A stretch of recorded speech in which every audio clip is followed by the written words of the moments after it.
Hey guys, today I want to talk to you a little bit about regenerative farming and why you should incorporate it into your backyard garden. If you're new here, I'm the Thoughtful Gardener, and I am thrilled to be able to talk to you about sustainable gardening techniques that will make your food healthier and reduce the amount of pressure you put on the ecosystem because you'll be able to grow sustainably. I'd love for you to be able to create a like on the video as well as a comment on the video. Did you learn something new today? That's the goal. So we're going to talk today about things you can do right now to get your garden ready for the next season. If you're like me, you've probably started a lot of seeds this year, or you also are doing winter sowing and you'll be potting up those vegetables that are emerging soon.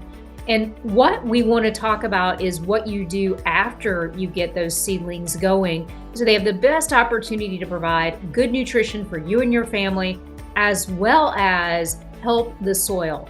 So if you prepared your beds last fall, congratulations, those are going to be ready to receive those seedlings very soon. But if you haven't, let's get going on what you can do to make those seedlings successful. One of the most important and overlooked details of gardening is your soil health, and it's really important. A lot of times when people are trying to grow food, they will till the soil to create new beds. I don't recommend that technique because when you are tilling the soil, you're actually bringing up the seed bed, and that will mean that your vegetable garden is going to be a weeding nightmare this season.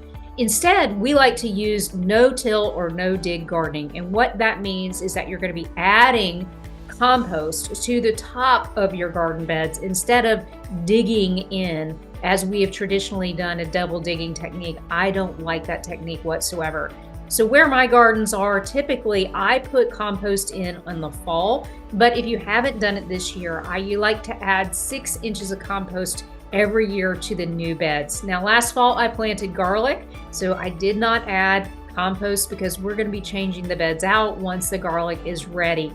But what we will be doing is adding or topping, after the garlic's removed, with 6 inches of leaf mold. So if you have leaves on your property, great news, that is going to be incredible food for your vegetable beds this season. If you don't have leaves, you could potentially consider either going and getting something like Black Cow at the big box store, or your leaf mold from your local supplier, which I have done and I recommend.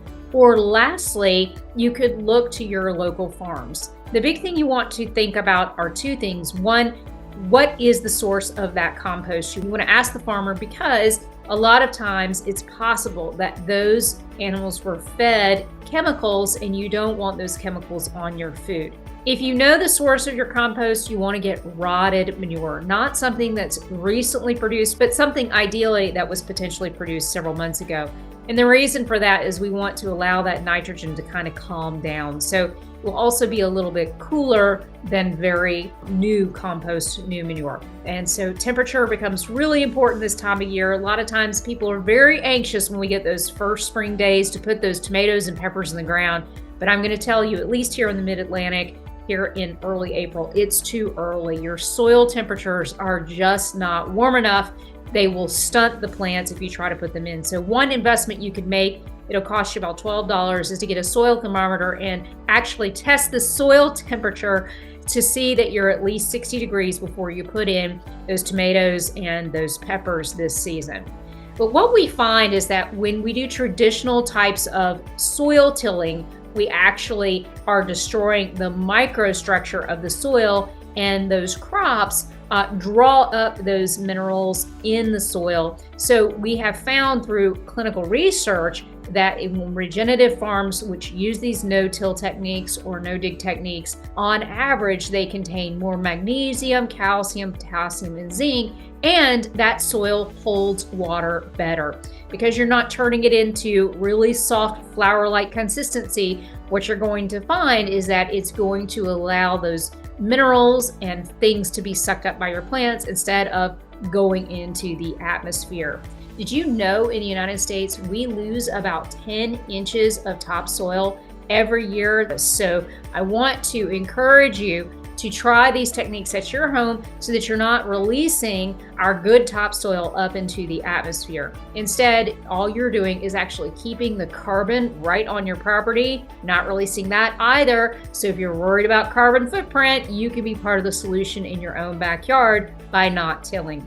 So this is not only about trying to give you food that is actually better for you, but techniques that are more sustainable for the planet too. So if you're interested in growing more food using these techniques, but maybe no-till or no-dig gardening is new for you, you can check out this next video, which will give you an idea of how to do this. This is a technique used by a famous gardener in England named Charles Dowding.